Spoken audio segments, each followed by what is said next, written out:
السلام عليكم ورحمة الله. الحمد لله رب العالمين، والصلاة والسلام على أشرف المرسلين وعلى آله وصحبه وسلم.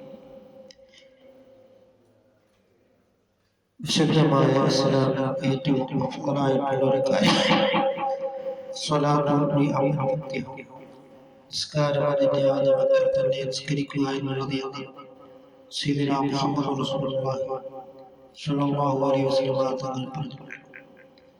ശുദ്ധ ഖുർആൻ ശുദ്ധ ഇസ്ലാമിൽ നിസ്കരിക്കാത്തതിന് യാതൊരു സ്ഥാനവും പതിയേക്കാളും അതിന് ഇഷ്ടമായിട്ടുള്ള സ്ഥാനമാണ്. പള്ളിയുടെ മിനാരങ്ങളിൽ നിന്നും എന്ന് വിളിച്ചു പറയുമ്പോൾ സുബഹിയുടെ ആ സമയത്ത് പലരും നിസ്കാരത്തെ ഖളാ ആക്കുകയും നിസ്കരിക്കാതിരിക്കുകയും ചെയ്യുന്നതായ പ്രവർത്തനങ്ങളാണ് കണ്ടുവരുന്നത്. അതുകൊണ്ട് ഇതിൽ നിന്നെല്ലാം നാം മാറി നിന്നുകൊണ്ട് നിസ്കാരാധികാരികളിൽ വളരെയധികം ശ്രദ്ധ കേന്ദ്രീകരിക്കുകയും ചെയ്യുക.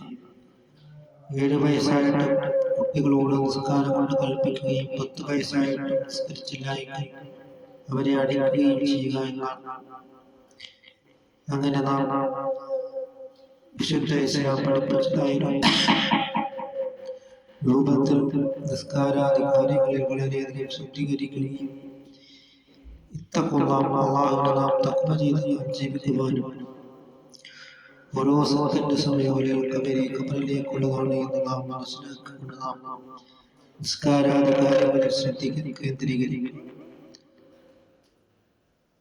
അള്ളാഹുവിന്റെ ഭക്ഷണം കഴിച്ചിട്ട്, അള്ളാഹുവിന്റെ വെള്ളം കുടിച്ചിട്ട്, അള്ളാഹുവിന്റെ വായു ശ്വസിച്ചിട്ട് നിസ്കരിക്കാതിരിക്കുന്നത് വളരെയധികം നന്ദികേടാണെന്ന് നാം മനസ്സിലാക്കിക്കൊണ്ട് അള്ളാഹുവിന്റെ പ്രീതിയിലായിട്ട് നാം ജീവിക്കുകയും നിസ്കാരങ്ങളെ യഥാർത്ഥം അനുഷ്ഠിക്കുന്നവരിൽ അല്ലാഹു തആല നമ്മളെ ഉൾപ്പെടുത്തുകയും ചെയ്യുമാറാകട്ടെ.